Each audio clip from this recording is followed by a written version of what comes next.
EVM என்பது என்ன? மின்னணு வாக்குப்பதிவு இயந்திரம்.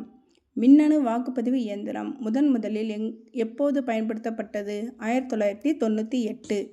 மின்னணு வாக்குப்பதிவு இயந்திரங்களின் ஆயுட்காலம் எவ்வளவு? 15 ஆண்டுகள். விவிபிஏடி முதலில் எங்கு பயன்படுத்தப்பட்டது? நாகாலாந்து. விவிபிஏடி என்பது என்ன? வாக்குப்பதிவு ஒப்புகை அடையாளச் சீட்டு. விவிபிஏடி முதலாக தமிழ்நாட்டில் எங்கு பயன்படுத்தப்பட்டது? ஏற்காடு இடைத்தேர்தலில். ஜமீன்தாரி முறையை அறிமுகப்படுத்தியவர் யார்? காரன் வாலிஸ். இந்திய குடிமைப் பணிகளின் தந்தை என அழைக்கப்படுபவர் யார்? காரன் வாலிஸ். சுயமரியாதை இயக்கம் யாரால் தோற்றுவிக்கப்பட்டது? ஈவேரா பெரியார். சித்திரபுத்திரன் என்ற புனைப்பெயரில் பல கட்டுரைகளை எழுதியவர் யார்? ஈவே ரா.